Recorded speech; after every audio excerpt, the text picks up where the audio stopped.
ओम अज्ञानतिमिरन्धस्य ज्ञानञ्जनशलाकया चक्षुरुन्मिलितं येन तस्मै श्रीगुरुवे नमः। तो आज का हमारा श्लोक चैप्टर है 7 और घातक मुठभेड़े। हम पढ़ रहे हैं चेतन कुंती महारानी की शिक्षाएं, जिसमें चैप्टर नंबर 7 ये दिया हुआ है। हम ये भी समझ सकते हैं कि संकटों से सामना, घातक मुठभेड़े मतलब कि जो संकट आ रहे थे उनसे सामना कर रही थी कुंती महारानी और उनके जो पांचों पुत्र हैं वो। तो यहाँ कुंती महारानी श्लोक के माध्यम से हमें बता रही हैं। देखो हम पढ़ते हैं।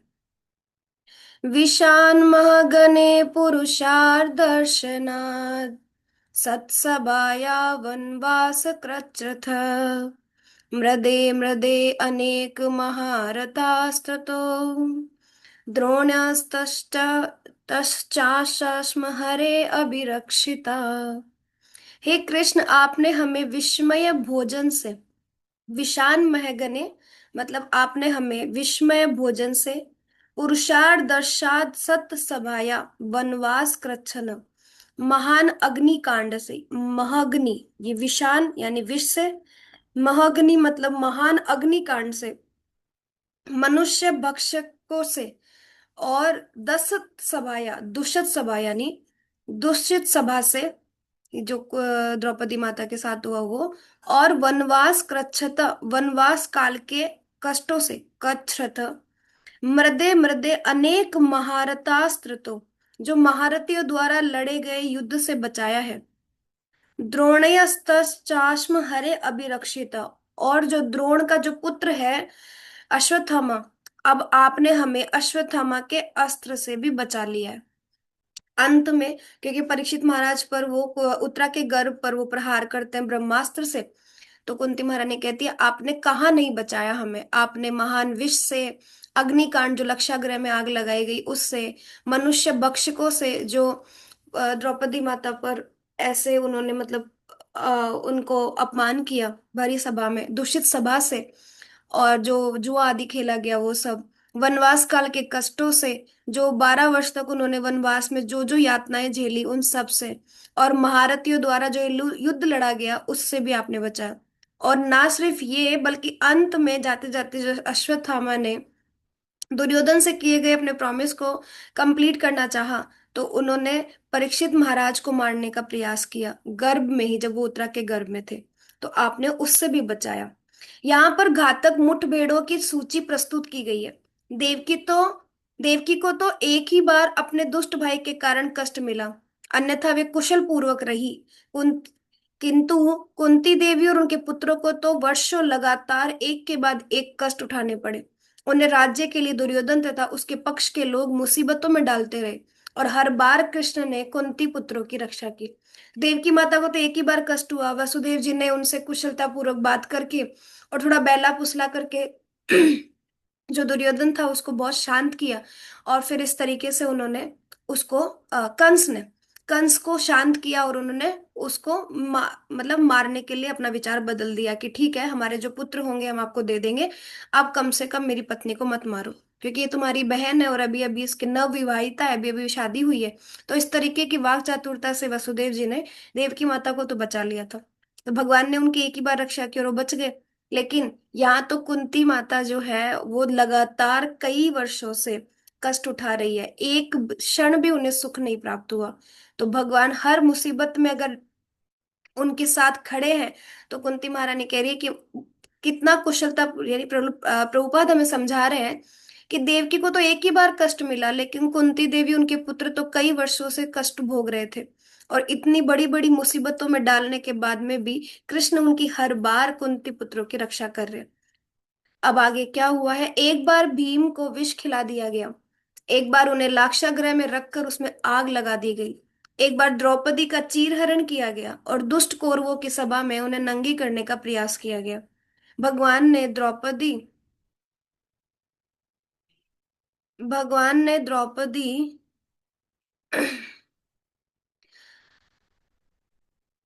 द्रौपदी के वस्त्रों को इतना बढ़ा दिया कि दुर्योधन का दल उन्हें नंगी होते न देख सका। इसी प्रकार जब पांचों पांडव वनवास में थे, तो भीम को मनुभक्षक राक्षस हिडिंब से लड़ना पड़ा। तब भगवान ने भीम की रक्षा की। किंतु खेल यही नहीं समाप्त हुआ। अब इन कष्टों के बाद महान कुरुक्षेत्र का युद्ध हुआ और अर्जुन को द्रोण, भीष्म और कर्ण जैसे महाबली महारथियों का सामना करना पड़ा।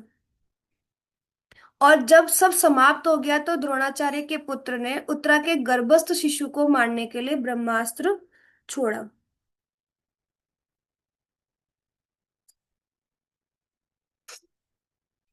तो भगवान को कुरुवंश की एकमात्र जीवित संतान महाराज परीक्षित की रक्षा करनी पड़ी।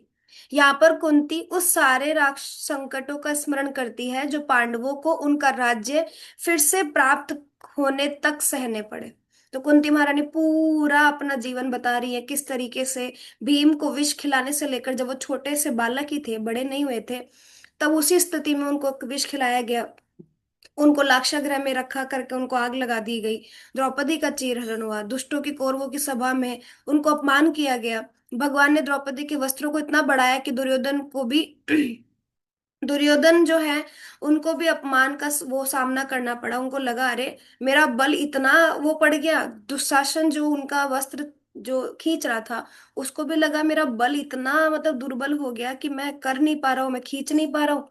लेकिन बाद में देखा कि वस्त्र तो बढ़ते ही जा रहा है, बढ़ते ही जा रहा है, क्योंकि भगवान ने वस्त्र अवतार लिया था द्रौपदी माता के लिए। तो भगवान ने कहाँ रक्षा नहीं की अपने भक्त की। देखो हर जगह क्षण क्षण जहां जहां भी विपदा आई है वहां वहां भगवान जो है वो रक्षा कर रहे हैं। पांचों पांडव वनवास में थे तो भीम को मनुष्य भक्षक राक्षस हिडिंब से लड़ना पड़ा। और वो तो ऐसा था कि मतलब खा ही जाएंगे उसको। लेकिन बाद में हिडिंब की जो बहन है हिडिंबा, उससे शादी करवा दी गई। और उसके बाद भीम जो है थोड़ा टाइम तक वहीं रहे। और फिर उसके बाद में हम सब जानते हैं कि उनको पुत्र हुआ घटोत्कच। और उसके बाद उनका पुत्र था बर्बरिक, जो है इस तरीके से बताया जाता है। तो ये सब, इन सब कष्टों के बाद महान कुरुक्षेत्र का युद्ध हुआ। भीम की रक्षा भगवान ने की। खेल यहीं समाप्त नहीं हुआ। इसके बाद कुरुक्षेत्र का युद्ध हुआ। अर्जुन को द्रोण, भीष्म और कर्ण जैसे महाबली महारथियों का सामना करना पड़ा। लेकिन भगवान साथ खड़े थे। भले ही सब विपरीत खड़े हैं लेकिन भगवान साथ खड़े हैं। और जब सब समाप्त हो गया तो द्रोणाचार्य के पुत्र ने उत्तरा के गर्भस्थ शिशु को मारने के लिए ब्रह्मास्त्र छोड़ा। क्योंकि उसने कहा था कि मैं इसकी पूरी संतानों को, आने वाली संतान को ही जो है वो खत्म कर दूंगा। तो अश्वत्थामा ने ब्रह्मास्त्र चलाया। जबकि ऐसी विद्या का इस्तेमाल ऐसे नहीं किया जाना चाहिए। लेकिन वो तो क्या कह सकते हैं कि निरा मूर्ख है, उसको समझ ही नहीं आया कि वो क्या कर रहा है। लेकिन बाद में एहसास हुआ, तब तक तो बहुत देर हो चुकी थी। और ब्रह्मास्त्र चलाना तो जानते थे लेकिन वापस लौटाना नहीं जानते थे, तो वो उसको लौटा भी नहीं पाए। तो फिर अर्जुन को भी ब्रह्मास्त्र चलाया। भगवान ब्रह्मास्त्र चलाने के लिए कहते तो क्या होता, दोनों ब्रह्मास्त्र आपस में टकराते और पूरी सृष्टि का विनाश हो जाता। तो भगवान ने कहा कि मैं रक्षा करता हूँ, और फिर भगवान ने सुदर्शन से उस ब्रह्मास्त्र को रोका ताकि वो, और वो वहीं पर ही छिन्न भिन्न हो गया, ब्रह्मास्त्र वापस लौट गया। तो भगवान को कुरुवंश की एकमात्र जीवित संतान महाराज परीक्षित की रक्षा करनी पड़ी, क्योंकि वो ही थे जो आगे इस वंश को चलाने वाले थे। बाकी सारी संतानों की तो मृत्यु हो चुकी थी। तो कैसे कैसे कष्ट कुंती महारानी को सहन करने पड़ रहे हैं देखो। भगवत गीता में भगवान कृष्ण कहते हैं कौन्तेय प्रति जानी जानी ही न में भक्त प्रणश्यति, कि हे कौन्तेय, हे कुंती पुत्र, जाकर के घोषणा कर दो इस संसार में कि मेरे भक्त का कभी विनाश नहीं होता। पांडु के पुत्र भगवान कृष्ण के महान भक्त थे। किंतु भौतिक जगत के लोगों की रुचि भौतिक वस्तुओं में होती है और राज्य हड़प जाने की सदैव योजना, और इसलिए उन्हें नाना प्रकार के संकट झेलने पड़े। भौतिक जगत के लोगों की रुचि भौतिक वस्तुओं में होती है, इसलिए उन्हें नाना प्रकार के संकट झेलने पड़े। उनका भौतिकतावादी ताऊ उन्हें मार डालने और अपने पुत्रों के लिए उनका राज्य हड़प जाने की सदैव योजना बनाया करता था। यह आदि से उसकी नीति रही है, शुरू से ही थी उसकी। तो जब से वो सिंहासन पर नहीं बैठा था तब से ही उसकी ये नीति थी। तो वो जिस तरीके से वो, इसलिए तो उसके बच्चे भी उसी स्थिति के हुए, क्योंकि जैसे ही परवरिश माता पिता करते हैं संतान भी वैसी ही स्थिति में होती है। और दुर्योधन इसलिए इतना जो है वो क्रूर राजा कहलाया। एक बार धृतराष्ट्र ने लाख का घर बनवाया जो इतना ज्वलनशील था कि दिया सलाई की सलाई छुआते ही लपटों का रूप धारण कर सकता था। तब उसने अपने भतीजों और अपनी अनुज बधू कुंती से कहा, मैंने तुम लोगों के लिए बहुत सुंदर घर बनवाया, तुम लोग वहां जाकर कुछ दिन ठहरो। किंतु धृतराष्ट्र के भाई विदुर ने उन्हें धृतराष्ट्र की सारी कूटनीति की सूचना दे दी। वह तुम लोगों को उस घर में इसलिए भेजना चाहता है जिससे तुम लोग भस्म हो जाओ। और जब दुर्योधन को पता चला कि विदुर ने पांडवों को इस तरह सूचित कर दिया है, तो वह उन पर अत्यधिक क्रुद्ध हुआ। राजनीति ऐसी ही होती है। यद्यपि पांडव जान गए थे कि उनके ताऊ की योजना हमें उस घर में भेजने और उसमें आग लगाने की है, तो भी उन्होंने वहां जाना अंगीकार कर लिया। लेकिन बाद में विदुर जी की सूझबूझ से उनको वहां से निकाल दिया गया। कहते सुरंग के माध्यम से वो उनको बचा करके ले गए। आखिर धृतराष्ट्र उनका अभिभावक था, क्योंकि पिता है ना, भाई पिता समान ही है, ताऊ है तो।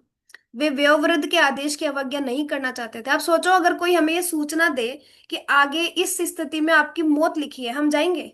हमारी मृत्यु लिखी है, हम जाएंगे? ऐसे आदेशों का पालन हम करेंगे? हम सोचेंगे अरे कैसा कैसा बड़े पिता, जो हम जिनको पिता कह रहे हैं वो तो हमें मारने की प्रतीक्षा में है कि बस हम कब मर जाएं और हम उनकी आज्ञा का पालन करें। लेकिन देखो, पांडवों को पता होने के बाद में भी उन्होंने उनके आदेशों का पालन किया।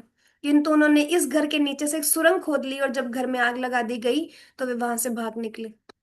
और दूसरी बार जब पांडव घर पे थे, तो धृतराष्ट्र ने उन्हें जहरीली रोटियां दी, किंतु वे विष से बच गए। कैसे कैसे, मतलब आप ऐसे घर में रह रहे हो जहां आप षड्यंत्र के शिकार हो रहे हो, आप ना खा पाओगे, ना पानी पी पाओगे, ना सांस ले पाओगे। कैसे रहोगे ऐसे घर में? लेकिन रहना पड़ रहा था, लेकिन रह रहे थे। जबकि वो लोग नहीं चाहते थे कि ये लोग यहाँ रहे, लेकिन फिर भी वो रह रहे थे। देखो, इसको बोलते हैं कठिन परिस्थितियां। तब पुरुषद दर्शनाथ उन्हें मानव बख्शी हिडिंबा राक्षस मिला, जब वनवास का टाइम पे। और किंतु भीम ने उसे युद्ध में मार डाला।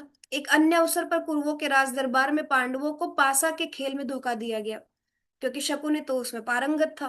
और वो तो ऐसी कूटनीति करता था, ऐसा छल कपट करता था, क्योंकि जो पासे होते थे वो उसी के इशारे पे चलते थे, क्योंकि वो उनके ही पिता की आई थिंक हड्डियों से बने थे, ऐसे कुछ करके बताया जाता है। तो वो उन्हीं की हड्डी से बने थे, इसलिए वो उसके इशारे पर चलते थे पूरा। और वो जो मांगता था वो सब आ जाते थे, चाहे चार, चाहे छह, चाहे जैसी स्थिति, जैसा भी खेला जाता है। तो उन पासों का, लेकिन फिर भी पांडव मान गए, एग्री कर लिए कि हाँ ठीक है, कोई बात नहीं। और उसमें धृतराष्ट्र, भीष्म देव, द्रोणाचार्य, अन्य गुरुजन भी उपस्थित थे। पांडवों की पत्नी द्रौपदी के ऊपर भी दाव लगाया गया। कुरुओं ने पांडवों से कहा, अब द्रौपदी तुम लोगों की पत्नी नहीं रही है। अतः जब पांडव जुए में हार गए, तो कर्ण और दुशासन ने द्रौपदी को पकड़ लिया। उन्होंने उससे कहा, तुम अब अपने पतियों की नहीं रही, तुम हमारी संपत्ति हो। हम जैसा चाहे तुम्हारे साथ बर्ताव करें। इसके पूर्व द्रौपदी स्वयंवर में कर्ण को अपमानित होना पड़ा था। उन दिनों अत्यंत योग्य राजकुमारी स्वयंवर समारोह में अपना पति चुना करती थी। ये तो हम सब जानते ही हैं कि अर्जुन ने फिर उस मछली को भेदा था, और इस तरीके से वो द्रौपदी के साथ उनका स्वयंवर हुआ। लेकिन ये खेल जो था वो कर्ण भी खेलना चाहते थे, लेकिन क्योंकि वो एक शूद्र के घर में पैदा हुए थे, इसलिए वो कर नहीं सकते थे। और जब उन्होंने ऐसी बात रखी तो उनको अपमानित होना पड़ा। आधुनिक अमेरिका में कोई भी लड़की इच्छा से अपना पति चुन सकती है, यद्यपि सामान्य लड़की के लिए ये शोभनीय नहीं है। किंतु उस काल में भी असामान्य का अवसर प्रदान किया जाता था। उदाहरणार्थ, द्रौपदी के पिता ने एक मछली टंगवा दी, और ऐसी शर्त रखी कि उसकी पुत्री से विवाह करने के लिए राजकुमार को मछली देखे बिना फर्श पर रखे जलपात्र में उसकी परछाई को देखकर उस मछली की आंख को तीर द्वारा भेदना होगा। हम सब जानते हैं ये स्थिति तो कैसे। अर्जुन इतने धनुर्धर, इतने पारंगत थे कि वो जो है पानी में देख करके ऊपर निशाना लगा देते थे। तो जब इन शर्तों की घोषणा की गई, तो तमाम राजकुमार स्पर्धा के लिए आ गए, सब आए थे। उसमें दुर्योधन भी आया था, उसमें कर्ण भी गया था, दुशासन आदि भी गए थे, और अलग अलग जो राजा के जो बेटे थे, राजकुमार आदि, वो सब आए थे। क्योंकि चुनौती स्वीकार करना क्षत्रिय सिद्धांत था, तो स्वीकार सबने की थी। द्रौपदी के स्वयंवर की सभा में कर्ण भी उपस्थित था। द्रौपदी का असली प्रयोजन पति रूप में अर्जुन को वरण करना था। वो पहले से जानती थी कि अर्जुन महान धनुर्धर है, और क्योंकि उस टाइम पर वो लोग जो थे वो अज्ञातवास में थे, लेकिन फिर भी वो बाहर निकले, प्रकट हुए, और वो उनको जीत करके लाए। तो द्रौपदी के स्वयंवर की सभा में कर्ण उपस्थित था, अर्जुन को ही वरण करने का असली प्रयोजन था। किंतु कर्ण भी वहां उपस्थित था, और वह जानती थी कि यदि उसने प्रतियोगिता में भाग लिया तो अर्जुन सफल नहीं हो सकेगा। उस समय यह ज्ञात नहीं था कि कर्ण क्षत्रिय है। वह कुंती की कोख से उनके विवाह के पूर्व ही जन्मा था, क्योंकि पहले तो सबको ये पता था ना कि वो तो शूद्र घर में जन्मा है, और उसका तो किसी को तो कर्ण के बारे में पता नहीं था पहले कि उसकी जो वास्तविक माता है वो तो कुंती महारानी है, लेकिन ये तो बाद में पता लगा। वह कुंती की कोख से उनके विवाह के पूर्व ही जन्मा था, किंतु इसे गुप्त रखा गया था। कर्ण का पालन पोषण एक बढ़ई ने किया था, शूद्र के रूप में विख्यात था। द्रौपदी ने यह कहकर इसका लाभ उठाया कि इस सभा में केवल क्षत्रिय ही भाग ले सकते हैं। मैं नहीं चाहती कि कोई बढ़ई यहाँ आकर इस प्रतियोगिता में भाग ले। इस तरह कर्ण का पत्ता कट गया, क्योंकि वो चाहती थी कि अर्जुन आए। अगर कर्ण पहले ही निशाना लगा देता तो ये सब सारी सारी चीजें होती नहीं। तो वो तो सब लीला थी। तो कर्ण ने इसे बहुत बड़ा अपमान समझा। अतएव जब पांडव जुए में द्रौपदी को हार गए तो सबसे पहले कर्ण ही आगे बढ़ा। वे दुर्योधन का प्रगाढ़ मित्र था। उसने कहा, हम द्रौपदी का नग्न सौंदर्य देखना चाहते हैं। उस सभा में धृतराष्ट्र, भीष्म और द्रोणाचार्य जैसे वृद्ध पुरुष उपस्थित थे, किंतु उन्होंने इसका विरोध नहीं किया। उन्होंने यह नहीं कहा कि यह क्या हो रहा है, तुम एक स्त्री को इस सभा में नंगा क्यों करने जा रहे हो। चूंकि उन्होंने इसका विरोध नहीं किया, इसलिए उन्हें असत सभाया, असभ्य पुरुषों की सभा कहा गया। सब बैठे बैठे देख रहे एक बेटी को, जो उन्हीं की बेटी है। बहू एक बेटी के समान ही तो होती है, लेकिन सब देख रहे हैं। लेकिन इसमें आश्चर्य की बात नहीं है, क्योंकि सब अपने अपने रोल प्ले कर रहे हैं। है ना, हमें ये सोचने की जरूरत नहीं है यहाँ पर कि क्यों भीष्म पितामह नहीं बोल रहे, क्यों विदुर जी नहीं बोल रहे, क्यों द्रोणाचार्य नहीं बोल रहे, क्यों कृपाचार्य नहीं बोल रहे। इसलिए नहीं बोल रहे क्योंकि उन सबका अपना एक रोल है। उस रोल तक ही सीमित है वो। हम इस चीज को नहीं समझ पाएंगे जब तक हम अच्छे से महाभारत ना पढ़ ले। तो ये उनका रोल था, जितना रोल था उतना ही प्ले किया गया है। उतना अधिकार नहीं था कि वो इसमें हस्तक्षेप करे, क्योंकि चाहते थे कि भगवान हस्तक्षेप करे, भगवान आए। और ऐसा हुआ। अगर ये लोग हस्तक्षेप करते तो वो चीज रुक जाती, तो फिर भगवान के ऊपर वो उस चीज को हम कैसे समझाते। तो भगवान का रोल प्ले था, इसलिए ये लोग चुप रहे। ऐसा नहीं है कि ये लोग गलत को देख करके चुप थे, अरे क्यों नहीं बोल रहे थे, नहीं, बोल सकते थे, अधिकार भी था, सब कुछ था। इतना थोड़े अपमान होने देते, लेकिन रोल प्ले था, भगवान की लीला चल रही है। तो जिसका जितना रोल प्ले है उतना। उस सभा में जो भी वृद्ध पुरुष थे, उन्होंने किसी ने इसका विरोध नहीं किया। और चूंकि इसका विरोध नहीं किया, इसलिए उसको असभ्य पुरुषों की सभा कहा गया। केवल असभ्य व्यक्ति ही स्त्री को ऐसा देखना चाहते हैं। यद्यपि आजकल यह फैशन बन चुका है। वैदिक संस्कृति के अनुसार स्त्री से ये उम्मीद नहीं की जाती कि वे अपने पति के अतिरिक्त अन्य किसी के समक्ष ऐसी स्थिति में आए। चूंकि इन लोगों ने उस विशाल सभा में द्रौपदी को ऐसा देखना चाहा था, इसलिए वे सभी धूर्त थे। तो कर्ण भी तो धूर्त था, उसने भी गलत किया दुर्योधन का साथ देकर, जबकि वो सही इंसान था। लेकिन असत संग क्या होता है ये देखना चाहिए, कि कर्ण जो अंदर ही अंदर जानता था कि मैं गलत साथ दे रहा हूं, लेकिन वो ऐसा एहसान के नीचे दब गया था। जब उसको एक राज्य दे दिया गया था, एक गांव दे दिया गया था राज करने के लिए, तो उसको लगता था कि मुझे दुर्योधन ने तो एक राज्य दे दिया है, मतलब एक हिस्सा दे दिया है राज करने के लिए, मुझे तो राजा बना दिया है वहां का, तो फिर मुझे तो उसके एहसानों के नीचे दबना पड़ेगा। और इसलिए वो उसके हर गलत कृत्य को सपोर्ट करता चला गया। ये भूल गया कि वो असत लोगों का संग कर रहा है, और असत लोगों के संग से क्या होता है, विनाश ही होता है। भूल गया कि हमें भद्र लोगों का जो है व्यवहार करना चाहिए, भद्र लोगों के साथ रहना चाहिए, अभद्र लोगों के साथ नहीं रहना चाहिए। भूल गया इस ऐश्वर्य में, ये जो उसको दिया गया उसमें वो दब गया एहसानों के तले। तो उसको समझ ही नहीं आया कि वो क्या कर रहा है। अंत में बहुत समझ में तो आया, लेकिन अंत में जाकर, इसलिए वे सभी धूर्त थे। सत शब्द का अर्थ है नेक या भद्र, और असत का अर्थ है अभद्र या असभ्य। इसलिए कुंती देवी कृष्ण से प्रार्थना करती है, आपने अभद्रों की उस सभा में द्रौपदी की रक्षा की। जब कुरुगण उसे ऐसा देखने के लिए उसकी साड़ी उतार रहे थे, तो कृष्ण ने साड़ी को बढ़ाया था, जिससे वे लोग उसका अंत नहीं पा सके। जब सभा में वस्त्र का ढेर लग गया तो वे थक गए। उन्हें अनुभव हुआ कि वह कभी ऐसी स्थिति में नहीं आ पाएगी। हम जो चाह रहे हैं ऐसा नहीं हो, हम निर्वस्त्र नहीं कर पाएंगे उसको। वे समझ गए कि यह संभव है। पहले तो द्रौपदी अपनी साड़ी पकड़े रही, किंतु आखिर वे क्या कर सकती थी। क्योंकि हर एक स्थिति में हमें ऐसा लगता है हम कर लेंगे, अरे हम कर लेंगे, हम करता है हम कर लेंगे, कुछ नहीं कर सकते, हमारे हाथ में कुछ नहीं है, इतने शक्तिशाली नहीं है हम कि हम कुछ कर ले। और द्रौपदी को भी ऐसा ही लग रहा था कि वो खुद अपनी रक्षा कर लेंगी, उसके पति उसकी रक्षा कर लेंगे, लेकिन ऐसा नहीं हुआ। आखिर वो कर भी क्या सकती थी, एक स्त्री थी, और कुरुगण उन्हें ऐसा करने पर तुले हुए थे। अतः उन्होंने चिल्लाकर कृष्ण से प्रार्थना की, मेरी लाज की रक्षा कीजिए। किंतु अपनी साड़ी पकड़े रहकर उन्होंने अपनी रक्षा करने की कोशिश भी की थी। पहले कोशिश की, लेकिन जब समझ में आया कि मैं कुछ नहीं कर सकती हूँ, तो दोनों हाथ उठा करके गोविंद गोविंद कहकर पुकारने लगी। और गोविंद तो बस इंतजार ही कर रहे थे उसी कुरु सभा के गेट पर खड़े होकर के वेट करे थे, कब मेरी सखी मुझे आवाज दे, कब मेरी भक्त मुझे आवाज दे और मैं जाऊं रक्षा करने के लिए। और फिर जैसे ही आवाज आई तो गोविंद, विंद तो बोलने ही नहीं दिया, सिर्फ गो में ही भगवान जो है प्रकट हो गए। और कैसे उन्होंने उनकी द्रौपदी माता की रक्षा की। और उन्होंने सोचा कि इस तरह अपनी लाज की रक्षा कर पाना असंभव है, इसलिए उन्होंने दोनों हाथ उठाकर प्रार्थना, हे कृष्ण, चाहे तो आप मुझे बचा सकते हैं।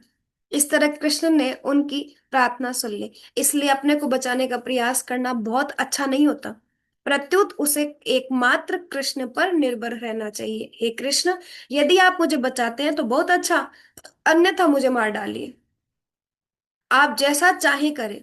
भक्तिनाथ ठाकुर कहते हैं, मानस देह गेह जो किछु मोरा, अरपीलु तुया पदे नंद किशोरा। मानस देह गेह, मेरा जो कुछ है, मेरा मन, मेरा शरीर और जो सारी मेरी संपत्ति, जो भी मुझसे, जो भी मेरे पास है, जो किछु मोर है, जो कुछ मेरा है, अर पीलू तू या पदे नंद किशोर, ये जो कुछ मेरा है सब आपके चरणों में मैं अर्पित करता हूँ, हे नंद किशोर। ऐसा ही होना चाहिए। हे प्रभु, मेरे पास जो कुछ भी है उसे मैं आपको अर्पित करता हूँ, और मेरे पास है ही क्या, मेरे पास ये शरीर, मन, और मेरे पास छोटा सा घर, मेरी पत्नी और बच्चे हैं, किंतु मेरे पास जो कुछ भी है वे मैं आपको न्योछावर करता हूँ। यह है पूर्ण समर्पण और शरणागति। एक भक्त का स्वभाव होना चाहिए कि मैं अपनी रक्षा नहीं कर सकता, आप ही रक्षा कर सकते हैं मेरी। तो उससे पहले भगवान रक्षा कैसे करेंगे? आप शरणागत तो करो कि गोविंद आप बचाओ, अब चाहे राखो या मारो, मैं तो आपके शरणागत हूँ, है ना। तो आप नहीं बचाओगे तो लोग आप ही की हंसी बड़ उड़ाएंगे कि अरे, अपने भक्त का रक्षा करने के लिए भगवान नहीं आए, तो वो आप ही की मजाक बनाएंगे। तो कोई बात नहीं अगर आप हमारी रक्षा नहीं कर रहे हैं तो। लेकिन भगवान समर्पण देखते हैं कि कितना समर्पण करता है। अभी भी अपने आप पर अहंकार है कि खुद को बचा लेंगे, तो इसलिए न्योछाव पूरा कंप्लीट सरेंडर कर दो कि अब चाहे जैसी स्थिति में आप रखो। कृष्ण भक्त बिना हिचक के अपने को कृष्ण को समर्पित कर देता है, इसलिए वह अकिंचन कहलाता है, क्योंकि उसके पास तो कुछ है ही नहीं। किंचित मात्र भी विचार नहीं करता, वो बस समर्पित कर देता है कृष्ण को। किंचन का अर्थ है थोड़ा बहुत जिसे अपने लिए बचाया गया है। अकिंचन का अर्थ है अपने लिए कुछ भी ना रखा हो। किंचन मतलब थोड़ा बहुत अपने पास हो, अकिंचन मतलब कुछ है ही नहीं अपने पास। यद्यपि वास्तविकता तो यह है कि मनुष्य को इसी तरह समर्पण करना चाहिए, किंतु इस भौतिक जगत में उसे उनकी नकल नहीं करनी चाहिए जो पूर्ण रूपेण समर्पित है। करना तो समर्पण ऐसे ही चाहिए, लेकिन भक्तों का अनुकरण नहीं करना चाहिए। ऐसे नकल मत करो कि हम भी समर्पित है, अरे हम भी समर्पित है, नहीं। रूप गोस्वामी ने रूप गोस्वामी ने जो दृष्टांत प्रस्तुत किया है उसके अनुसार मनुष्य को अपनी संपत्ति का 50% कृष्ण के लिए, 25% अपने उन संबंधियों के लिए जो उससे आशा रखते हैं दे देना चाहिए, और 25% अपनी निजी आवश्यकता के लिए रखना चाहिए। ठीक है। तो ये डिवाइडेशन था, 25, 25, 50, 50 भगवान के लिए, भगवान कृष्ण के लिए समर्पित करना चाहिए। रूप गोस्वामी का दृष्टांत है, पर हम जितना फॉलो कर सकते हैं उतना हमें करना चाहिए। रूप गोस्वामी ने अवकाश प्राप्त करने के पूर्व अपना धन इस प्रकार से वितरित कर दिया। यद्यपि बाद में जब उनका भाई सनातन गोस्वामी, जो कि महान भक्त था, बंदी बनाया गया, तो रूप गोस्वामी ने सब कुछ व्यय कर दिया। यह पूर्ण समर्पण है। इसी तरह द्रौपदी ने अपनी रक्षा स्वयं करने का प्रयास किए बिना कृष्ण को समर्पण कर दिया। तो पहले तो रक्षा कर रही थी, लेकिन जब समझ में आया कि मेरे से कुछ नहीं होने वाला, तो फिर शरणागत कर दिया कि ठीक है गोविंद अब आप देखिए। तब अमाप्य वस्त्र की पूर्ति हो गई और कुरुगण उन्हें निर्वस्त्र नहीं देख सके। किंतु इसके बाद जुए के खेल में यह शर्त लगाई गई कि यदि पांडव जुए में हार जाएंगे तो उन्हें 12 वर्ष के लिए जंगल में जाना होगा, और इसके बाद 1 वर्ष तक अज्ञातवास करेंगे। यदि पहचान लिए गए तो पुनः 12 वर्षों तक जंगल में रहना पड़ेगा। पांडव इस बार भी हार गए, अतः उन्होंने 12 वर्षों तक वनवास और 1 वर्ष अज्ञातवास किया। जब अज्ञातवास कर रहे थे तभी अर्जुन ने उत्तरा को जीता था। ये सारी घटनाएं महाभारत नामक ग्रंथ में अंकित है। महा का अर्थ है विशाल और भारत का अर्थ है इंडिया या भारत। इस तरह महाभारत विशाल भारत का इतिहास है। तो ये इतिहास है, देखो। अब हम समझें इस स्थिति में तो भागवतम का एक ये जो श्लोक कुंती महारानी ने कोट किया है यहाँ पर, हम इससे ये समझे कि कुंती महारानी ये कह रही है कि हम भक्त हैं, है ना। इसका मतलब ये नहीं है कि हम पर संकट नहीं आएंगे। भक्त होने का मतलब ये नहीं है कि आप पर संकट नहीं आएंगे, संकट तो जीवन में आएंगे।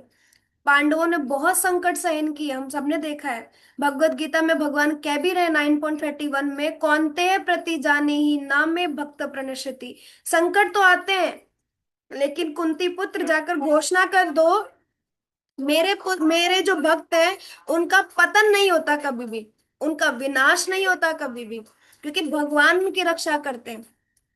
और मान लो अगर वो मर भी जाता है तो भी भगवान उसका उद्धार कर रहे हैं, शरीर का नाश हो रहा है उसका, उसने जो भक्ति की है, जो शरणागति की है, उसका विनाश नहीं हो रहा है। तो ये समझना है कि निसंकोच घोषणा कर दो कि मेरे भक्त का कभी विनाश नहीं होता, उसकी आध्यात्मिक उन्नति और भगवान के प्रति जो उसकी निष्ठा है, जो उसकी स्थिति है, उसका कभी विनाश नहीं होता। वो वैसा का वैसा ही बना रहता है, भले ही शरीर छूट जाए। संकट में हमारी सबसे पहली प्रतिक्रिया क्या होनी चाहिए? हम कैसा रिएक्ट करते हैं जब कोई सिचुएशन हमारे सामने डिफिकल्ट आती है? कैसे बोलते हैं हम बोलते हैं, "हे गोविंद, ऐसा क्यों हो रहा है हमारे साथ ही?" हमारा प्रश्न होता है, क्यों हो रहा है हमारे साथ, ऐसा क्यों कर रहे हैं आप हमारे साथ? लेकिन कुंती महारानी ने क्या कहा, इन संकटों में भी कृष्ण हमारे साथ खड़े हैं, कृष्ण मेरे साथ खड़े हैं, मेरी रक्षा कर रहे हैं कृष्ण। संकट आ रहे हैं लेकिन कृष्ण मेरी रक्षा कर रहे हैं, ये है भक्त के देखने का नजरिया। और हम प्रतिक्रिया देते हैं, क्यों हो रहा है ऐसा, ऐसा क्यों कर रहे हैं भगवान आप हमारे साथ? अब तो मैं भक्ति भी कर रहा हूं, है ना। लेकिन ये दृष्टिकोण का अंतर है, एक नजर नहीं, नजरिया बदलो देखने का। तो ये नजरिया है एक भक्त के देखने का कि भले ही कितनी संकट और विपदाएं आ रही लेकिन कृष्ण खड़े हैं साथ में, तो फिर कैसा भय? भय तो होना ही नहीं चाहिए कि कुछ हो जाएगा। जैसे भागवतम में श्लोक आता है, तत्ते अनुकंपा सुसमेक्षमाणो भुंजान एवातम कृतम विपाकम। अर्थात जो व्यक्ति अपने जीवन में आने वाले कष्टों को भगवान की कृपा के रूप में स्वीकार करता है, वो भगवान की ओर देखता रहता है, भगवान की ही कृपा का अधिकारी बनता है। जो ये समझ ले, तत्ते अनुकंपा सुसमीक्ष मानो, जो भी सब कुछ हो रहा है, चाहे संकट आ रहे हो, विपदा आ रही हो, कितनी पीड़ा हो रही हो, दुख हो रहा हो, ये समझ ले कि ये भगवान की कृपा है, भगवान को ही देख रहा है हर जगह पर। तो फिर वो भगवान की कृपा का अधिकारी बन जाता है। और देखो भगवान कृपा कर रहे हैं, पग पग पर कुंती महारानी की कृपा, उन पर कृपा कर रहे हैं, उनके बच्चों पर कृपा कर रहे हैं। कहीं एक क्षण उन्होंने साथ नहीं छोड़ा। ये उदाहरण भगवान प्रस्तुत कर रहे हैं कि मैं कहीं साथ नहीं छोड़ता, चाहे कितने संकट आ जाए। जैसे एक बच्चा होता है, पिता के साथ रोड क्रॉस कर रहा होता है, सड़क पार कर रहा है ना, अचानक तेज गाड़ी आई और पिता ने उसको खींच करके उसका हाथ और दूसरी साइड खींच लिया। अब एक तरफ बच्चा सोचे, मेरे पिता ने मुझे कितनी तेज खींचा ना, मुझे हाथ में लग गई। ये नहीं देखा कि आपको गाड़ी से बचाया उन्होंने, लेकिन पिता क्या सोच रहा है कि चलो मैंने इसको बचा लिया, चलो बच गया ये। दृष्टिकोण का फर्क है, ऐसी परिस्थितियां तो आएंगी ऐसी। हम किस नजरिए से देख रहे हैं ये इंपॉर्टेंट है। और संकट आते क्यों है? प्रतिक्रिया तो हम सब देते ही हैं, संकट आते क्यों है? तो संकट इसलिए आते हैं ताकि हम भगवान पर निर्भर होना सीखें। हमें भगवान पर निर्भर होना सिखाते हैं संकट। अपने आप की अहमता और इसको छोड़ो, अहंकार को, कि मैं कर सकता हूं। नहीं, मैं नहीं कर सकता हूं, भगवान ही कर सकते हैं। तो भगवान पर निर्भरता सिखाते हैं हमें संकट जब आते हैं तब। भगवान पर पूरा निर्भर हो जाते हैं हम जब ऐसे संकट आते हैं, क्योंकि हमारे हाथ में तो कुछ है ही नहीं। अब देखो पांडव ऑलरेडी कितने धनुर्धर थे, अर्जुन महान धनुर्धर है, भीम इतना शक्तिशाली था, है ना, युधिष्ठिर जो है धर्मात्मा है, उनके पास श्री कृष्ण स्वयं थे। क्या कमी थी?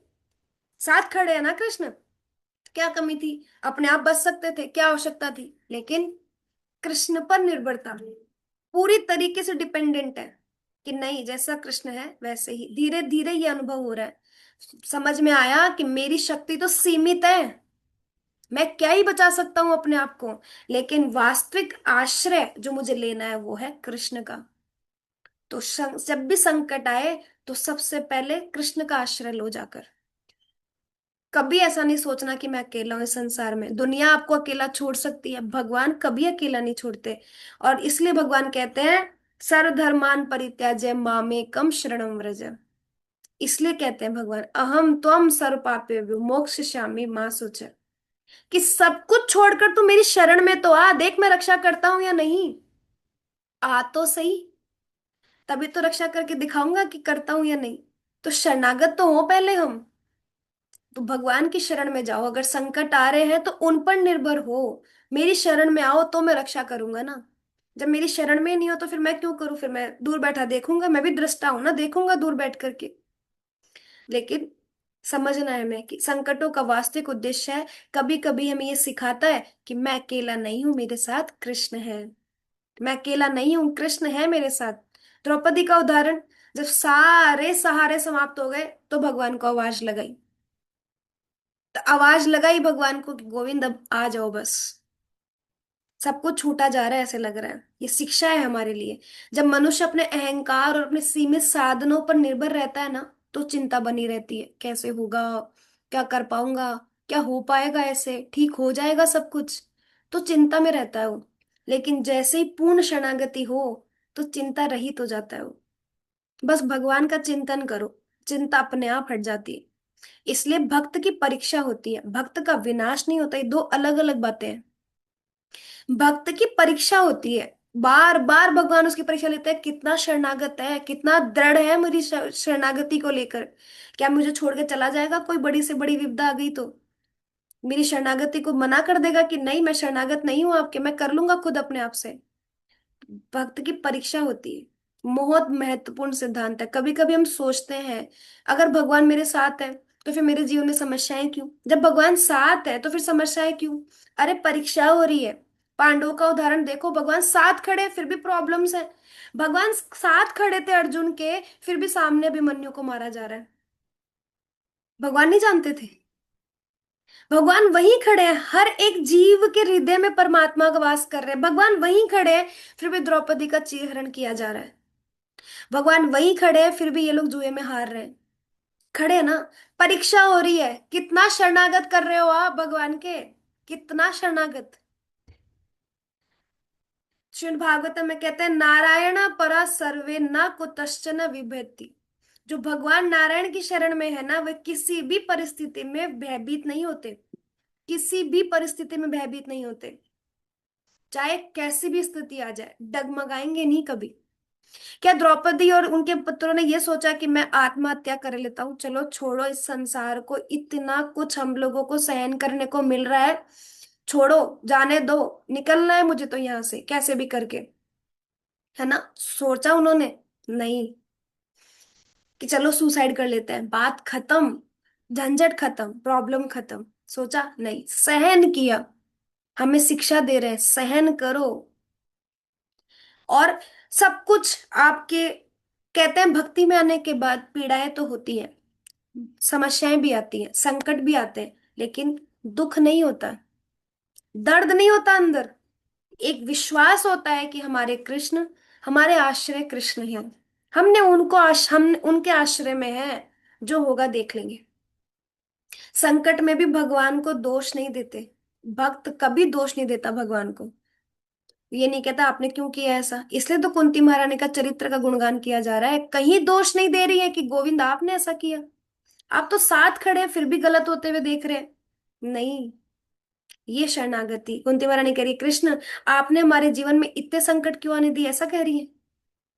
कह रही है हर परिस्थिति में आप खड़े हैं साथ में, ये दृष्टिकोण है भक्त का। आप खड़े हो साथ में, परिस्थिति आ रही है, भगवान की योजना समझ रही है उसको, भगवान की कोई तो योजना होगी, अरे मेरे लिए कोई शिक्षा होगी, मेरी भक्ति की परीक्षा हो रही है। ये सोचेगा भक्त, ये नहीं सोचेगा ये परिस्थिति क्यों आई, क्यों आई ये परिस्थिति। शिकायत करेगा भगवान से, गुस्सा करेगा और निराशा में अपना जीवन ही खत्म कर देगा।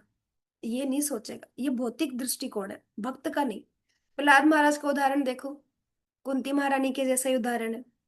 उन्होंने कुछ कम समस्याएं की, देखा जाए तो 5 वर्ष की उम्र में एक बच्चा कितनी सारी चीजों को फेस कर रहा है। और कुंती महारानी तो पूरे जीवन काल ही उन्होंने कष्ट जिए। प्रहलाद महाराज को विष दिया गया, हाथियों से कुचलवाया गया, पहाड़ से गिराया गया, आग में बिठाया गया और सर्पों के बीच डाला गया। हर स्थिति में क्या देख रहे हैं? भगवान। श्रीमद् भागवतम का कितना सुंदर और सबसे इंपॉर्टेंट श्लोक है, 7.5.3, 23-24। श्रवणम कीर्तनम विष्णु स्मरणम पाद सेवनम अर्चनम वंदनम दास्यम साख्यम आत्मनिवेदनम। पूरा अपने आप को आत्मनिवेदन कर दो गोविंद को। प्रहलाद महाराज शिक्षा दे रहे हैं, परिस्थिति चाहे कैसी भी हो, भक्ति नहीं छूटनी चाहिए, भगवान का नाम नहीं छूटना चाहिए, किसी भी स्थिति में नाम नहीं छूटना चाहिए।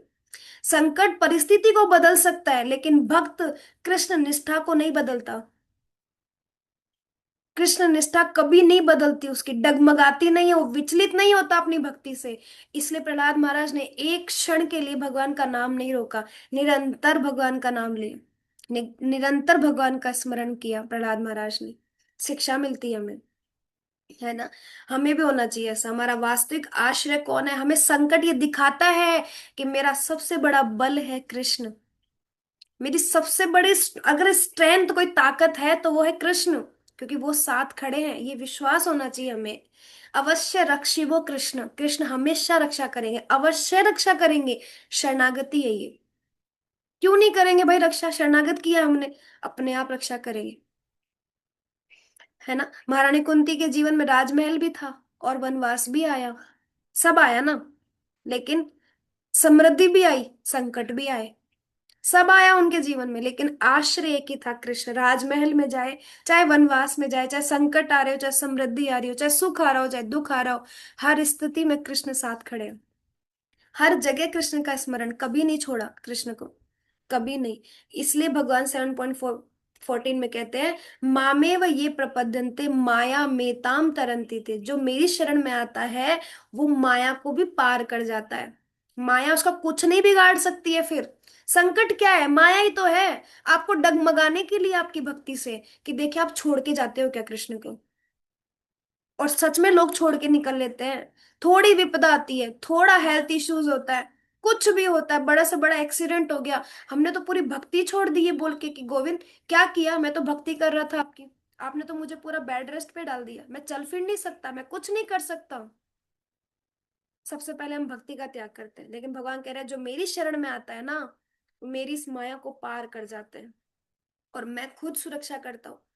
तो खुद भगवान खुद सुरक्षा करते हैं उस भक्त की। और क्या चाहिए फिर हमें? लेकिन वही है कि डिपेंड करता है सिचुएशन टू सिचुएशन कि हम किस तरीके से समझ रहे हैं चीजों को। चलो आगे बढ़ते हैं। कभी कभी लोग इन विवरणों को कहानियां और पौराणिक कथाएं मानते हैं, किंतु ये व्यर्थ की बात है। महाभारत और सारे पुराण इतिहास है, यद्यपि ये तिथिवार नहीं है। यदि इतने विस्तृत काल का इतिहास तिथिवार अंकित किया जाता तो न जाने कितने पृष्ठ घेरता। तिथि नहीं दे रखी, कौन सी डेट को क्या हुआ क्या नहीं हुआ वो सब नहीं दे रखा, तिथिवार नहीं है जैसे हिस्ट्री में दिया जाता है, लेकिन ये सब तथ्य है, ये सच है। अतएव सबसे महत्वपूर्ण घटनाएं चुनकर उनका वर्णन महाभारत में किया गया है। कुंती कृष्ण की स्तुति या वर्णन करते हुए करती है कि उन्होंने कुरुक्षेत्र के युद्ध स्थल में पांडवों की किस तरह से रक्षा की। मृदे मृदे अनेक महारथास्तत्र। कुरुक्षेत्र युद्ध स्थल में बड़े बड़े योद्धा थे जो महारथ कहलाते थे। जिस तरह आधुनिक समय में सैनिकों को लेफ्टिनेंट, कप्तान, कमांडर और कमांडर इन चीफ की पदवियां दी जाती है, उसी तरह प्राचीन काल में एकरथ, अतिरथ और महारथ की पदवियां प्रदान की जाती। हम सब जानते हैं ये तो, है ना, इतना डिटेल में समझाने की जरूरत नहीं है। एक रथ और ये सब तो हम जानते ही हैं, ये सब अलग अलग है, अलग अलग उनको क्या है, किसी को एक रथ की पदवी दी जाती है, किसी को बहुत सारे रथों पर जो चल रहे हैं उनका एक सेनानायक बना दिया जाता है, कुछ बहुत सारे रथों को मिला करके सेनानायक बना देते हैं, ये पदवी है उनकी। यदि कोई योद्धा एक रथ के विरुद्ध लड़ता है तो वो एक रथ ही कहलाता है, एक एक दो आपस में लड़ रहे हैं तो। और कुरुक्षेत्र युद्ध स्थल के सारे कमांडर महारथी थे, एक साथ अनेकों चक्कर में लड़ते थे, घेरे में। इसमें से अनेक का उल्लेख भगवत गीता में हुआ है। भीष्म, कर्ण और द्रोणाचार्य विशेष रूप में महान कमांडर थे। वे इतने शक्तिशाली योद्धा थे कि अर्जुन महारथ होते हुए भी उनके सामने नगण्य था। द्रोणाचार्य, भीष्म और कर्ण सब सब महान कमांडर थे, किंतु कृष्ण की कृपा से वह कर्ण, भीष्म, द्रोणाचार्य और अन्यों का वध करने और विजयी होने में समर्थ हो सका। देखा कितनी इंपॉर्टेंट बात है कि भीष्म, कर्ण और द्रोणाचार्य विशेष रूप से महान कमांडर थे, एक साथ कई लोगों को खत्म कर सकते थे। और अर्जुन इतना शक्तिशाली होने के बाद में भी उनके सामने नगण्य था, जीरो एकदम, ऐसे मानना। लेकिन कैसे जीत पाया? क्योंकि कृष्ण साथ खड़े हैं। सुखदेव गोस्वामी से बोलते हुए महाराज परीक्षित ने इसका भी उल्लेख किया है। उन्होंने कहा, कुरुक्षेत्र का युद्ध स्थल सागर के समान था और सारे योद्धा अनेकानेक हिंस जल जरों के तुल्य थे, किंतु कृष्ण कृपा से मेरे पितामह अर्जुन ने सरलता से इस सागर को पार कर लिया। यह अत्यंत महत्वपूर्ण बात है। भले ही अनेक अत्यंत शक्तिशाली योद्धा हमारे शत्रु के रूप में हो, किंतु यदि हम कृष्ण के संरक्षण में रह जाएं तो हमें कोई भी व्यक्ति क्षति नहीं पहुंचा सकता। तो ये बर्बरिक की बात नहीं सुनी हमने? बर्बरिक से जब लास्ट में पूछा गया, जो आज खाटू श्याम जी हैं, बर्बरिक से पूछा गया, जो उनका धड़ जो बैठ उनका जो सर था, जो देख पहाड़ पर बैठ करके पूरा युद्ध देख रहा था, जो उनसे पूछा गया कि बताओ किसने किसको मारा और किस किस ने कैसे कैसे मारा, तो भगवान कहते हैं किसी ने नहीं, किसी को नहीं मारा, कृष्ण ने ही कृष्ण को मारा। कैसे? अर्जुन तीर चलाता था और तीर तो उसका रथ के नीचे ही पड़ जाता था, पहुंचता ही नहीं था वहां तक, है ना। भगवान का सुदर्शन चक्र नीचे जाता था, उस तीर को उठाता था और तीर को ले जाकर के सामने वाले को मारता था। अब बताओ, अर्जुन की योग्यता थी? नहीं, कृष्ण कर रहे हैं। बोले, भीम जो है वो अपनी गदा चलाता था, लेकिन गदा तो वहीं पड़ जाती थी, और फिर सुदर्शन लेकर जाता था उस गदा को और सामने वाले को मार के आता था।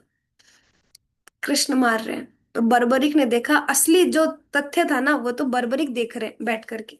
इसलिए तो उनको रखा गया उस पहाड़ की चोटी पर, ताकि वो देखे, क्योंकि उनकी इच्छा थी कि वो इस युद्ध को देखे। तो वो वर्णन करते हैं लास्ट में। तो देखो किस तरीके से बता रहे हैं, और कह रहे हैं कि भगवान जहाँ है वहां पर ये सब हो पाया। इसलिए वो भगवान ने, कह रहे मेरे जो पितामह है अर्जुन, इसलिए उन्होंने ये पार कर लिया, दादा उनके। ये अत्यंत महत्वपूर्ण बात है। तो कोई क्षति नहीं पहुंचा सकता अगर हम कृष्ण की संरक्षण में हैं। राखे कृष्ण मारे के और मारे कृष्ण राखे के, जिसकी कृष्ण रक्षा करते हैं उसे कोई नहीं मार सकता। किंतु यदि कृष्ण ही मारना चाहे तो उसको कोई संरक्षण प्रदान नहीं कर सकता। दुर्वासा मुनि का एग्जाम्पल देख लो, कृष्ण रक्षा नहीं कर पा रहे थे तो कोई रक्षा नहीं कर पा रहा था। कोई भी नहीं। सुदर्शन चक्र पीछे पीछे घूम रहा है कि बस मेरे भक्त का अपमान हुआ तो कैसे हुआ। कोई रक्षा नहीं कर रहा, सारे लोग पर लोग सब नाप लिए दुर्वासा मुनि ने। लेकिन अंत में अम्बरीश महाराज के पास जाकर के ही जो है वो सरेंडर किया, तब जाकर के सुदर्शन शांत हुआ कि ठीक है। तो कोई संरक्षण नहीं कर सकता। शिशुपाल को भगवान ने मारा तो कोई बचा पाया? नहीं। तो उदाहरणार्थ, कोई धनवान व्यक्ति किसी रोग से पीड़ित है, भले ही उसे उत्तम कोटि का वेद औषधि अस्पताल उपलब्ध क्यों ना हो, तो भी वह मर सकता है। इसका अर्थ है कृष्ण ने चाहा कि इस व्यक्ति को मरना चाहिए तो मरेगा। रावण असुर अत्यंत बलशाली था, किंतु जब भगवान रामचंद्र के रूप में कृष्ण ने उसे मार डालना चाहा तो कोई भी उसकी रक्षा नहीं कर सका। कितने हथकंडे अपनाए उसने बचने के, कुछ नहीं कर सका। रावण शिव जी का महान भक्त था, वो उनसे प्रार्थना कर रहा था, कृपया आकर इस संकट में मेरी रक्षा करो, किंतु शिव जी नहीं आए। तब शिव पत्नी पार्वती ने शिव से पूछा, ये क्या है? वह इतना बड़ा भक्त है और उसने आपकी इतनी सेवा की है, इस समय वो संकट में है, आपसे सहायता मांग रहा है, आप उसकी सहायता करने क्यों नहीं जाते? तो शिव जी ने कहा, हे पार्वती, मैं क्या करूं, मैं उसे संरक्षण नहीं दे सकता, यह संभव है, मैं क्यों जाऊं? इसलिए यदि ईश्वर किसी को मारना ही चाहते हैं तो उसे कोई भी संरक्षण नहीं दे सकता, किंतु यदि ईश्वर किसी की रक्षा करना चाहते हैं तो उसे कोई मार नहीं सकता। देखो कुंती महारानी और उनके पुत्र, कोई मार नहीं पाया, कितने तरीकों से मारने का प्रयास किया गया, लेकिन कृष्ण रखे कृष्ण मारे के और मारे कृष्ण राखे के। इस तरह कुंती स्मरण कर रही है कि किस तरह एक के बाद एक कृष्ण ने उन्हें और उनके पुत्रों को बचाया। यह स्मरण है, अर्थात कृष्ण का चिंतन। हे कृष्ण, हम अब आप हम पर इतने कृपालु हैं कि आपने हमें अनेक महान संकटों से बचाया। आपके बिना कोई आशा नहीं थी कि कोई और बचाता। अंतिम संकट था द्रोण अस्त्र का, द्रोण पुत्र अश्वत्थामा के हथियार का। अश्वत्थामा ने पांडवों के पांचों पुत्रों का वध करके सबसे घृणित कार्य किया, क्योंकि वो एक एक महान योद्धा और एक ब्राह्मण को शोभा नहीं देता, लेकिन उसने किया। कुरुक्षेत्र के युद्ध में दोनों ही पक्ष के लोग एक ही वंश के थे और एक तरह से सारे लोग मारे जा चुके थे, किंतु पांडवों के पांच पुत्र बच रहे थे। अतएव अश्वत्थामा ने सोचा, यदि मैं पांडवों के इन पांच पुत्रों को मारकर इनके सिर दुर्योधन को भेंट कर दूं तो वह अत्यंत प्रसन्न होगा। अतएव जब ये पांचों पुत्र सो रहे थे तो उसने उनके सिर काट लिए और ले जाकर दुर्योधन को भेंट कर दिया। दुर्योधन की सारी शक्ति जाती रही, उसकी रीढ़ टूट गई, वह हिल डुल ना सका। अश्वत्थामा ने कहा, हे दुर्योधन, मैं पांचों पांडवों के सर ले आयो। सर्वप्रथम दुर्योधन अत्यंत हर्षित हुआ, किंतु वह जानता था कि इन सिरों की परीक्षा कैसे की जाए, ये असली है या नकली। जब उसने सिरों को दबाया तो पिचक गए। अतः दुर्योधन ने कहा, ओ, ये पांडवों के सिर नहीं है, अवश्य ही उनके पुत्रों के सिर होंगे। जब अश्वत्थामा ने स्वीकार किया कि बात तो ऐसी ही है, दुर्योधन मूर्छित हो गया, और जब होश आया तो उसने कहा, तुमने तो हमारी सारी आशाओं पर पानी फेर दिया। मैंने आशा की थी कि कम से कम ये पांच पुत्र हमारे वंश में बचे रहेंगे, किंतु तुमने तो उनको भी मार डाला। इस तरह वह शोक से मर गया। एक तरफ खुशी थी किस चीज की, कि पांडव मर गए, और दुख हुआ कि पांडवों के पुत्र मारे गए। तो जब शोक और उसको हर्ष दोनों हुआ, क्योंकि उसको वो वरदान प्राप्त था कि जब उसको शोक और हर्ष दोनों होगा, खुशी और दुख दोनों होगा, तब वो मरेगा। ओ मर गया। बाद में अर्जुन ने अश्वत्थामा को बंदी बना लिया और उसे मारने जा रहा था। वस्तुतः कृष्ण ने ही आदेश दिया, इसे मार डालो, ये ब्राह्मण नहीं, ये शूद्र से भी बदतर है। किंतु तभी द्रौपदी ने कहा, मैं अपने पुत्रों की मृत्यु के कारण कष्ट पा रही हूँ। ये दूर्त हमारे गुरु महाराज द्रोणाचार्य का पुत्र है, जिन्होंने हमारे लिए बहुत कुछ किया है। यदि अश्वत्थामा मरता है तो द्रोणाचार्य की पत्नी कृपि, हमारी गुरु माता, अत्यंत दुखी होगी। इसलिए इसे छोड़ दे, क्योंकि जो कष्ट मैं सहन कर रही हूँ, मैं नहीं चाहती कोई और सहन करे। और हम क्या करते हैं, जो मैं सहन कर रहा हूँ सामने वाला भी सहन करे। कितना सहन करता हूं मैं। इस तरह अर्जुन ने अश्वत्थामा को छोड़ दिया, किंतु अपमानित होने के कारण अश्वत्थामा ने ब्रह्मास्त्र छोड़कर बदला ले लिया। ब्रह्मास्त्र नाभि की हथियार जैसी वस्तु है। वह शत्रु के पास जहां कहीं भी वह हो जा सकता है, उसका वध कर सकता है। वो मतलब उसको बताया जाता है इस तरीके से मंत्रों आदि से, कि वो आपका उसको आपको निशाना बनाना है, तो वो चाहे कहीं भी हो, वो उसी को जाकर मारेगा और किसी और को नहीं। अश्वत्थामा जानता था कि कुरुवंश का अंतिम वंशज अभिमन्यु पुत्र परीक्षित है। वह उत्तरा के गर्भ में है, अतएव यदि मैं उसका भी वध कर दूं तो सारा वंश समाप्त हो जाएगा। जब ब्रह्मास्त्र छोड़ा गया तो परीक्षित महाराज की माता उत्तरा को लगा कि उसे गर्भपात होने वाला है। अतः वह यह कहती हुई कृष्ण के पास पहुंची, कृपया मुझे बचाइए। अतः कृष्ण अपनी योग शक्ति से उत्तरा के गर्भ में प्रविष्ट हो गए और शिशु को बचा लिया। कुरुक्षेत्र के युद्ध के बाद अपनी माता के गर्भ में स्थित परीक्षित महाराज ही पांडवों की अंतिम बची हुई संतान थे। और जब वे उत्पन्न हुए तो एकमात्र उनके पितामह ही जीवित थे। कौन? अर्जुन। परीक्षित महाराज अभिमन्यु के पुत्र थे, जो कृष्ण की बहन सुभद्रा के गर्भ से उत्पन्न अर्जुन के पुत्र थे। जब अभिमन्यु 16 वर्ष के थे तो युद्ध करने गए, और वहां 7 बड़े बड़े कमांडरों ने मिलकर उनका वध कर दिया। सुभद्रा के केवल एक पुत्र परीक्षित महाराज थे। जब वे बड़े हो गए तो पांडवों ने सारा साम्राज्य उन्हें सौंप दिया और स्वयं घर छोड़कर हिमालय चले गए। ये कथा महाभारत में वर्णित है। पांडवों पर अनेक विपत्तियां आई, किंतु सभी परिस्थितियों में वे कृष्ण पर ही निर्भर रहे, जिन्होंने सदैव उनकी रक्षा की। इन विपत्तियों के प्रति कुंती की प्रतिक्रिया का अंकन अगले श्लोक में हुआ है। तो देखो कैसे कुंती महारानी जो है, कल पढ़ेंगे, विदाएं तो आती है तो आए। ये सबसे इंपॉर्टेंट श्लोक है जो कल हम पढ़ेंगे। हरे कृष्णा, प्रणाम आप सभी को।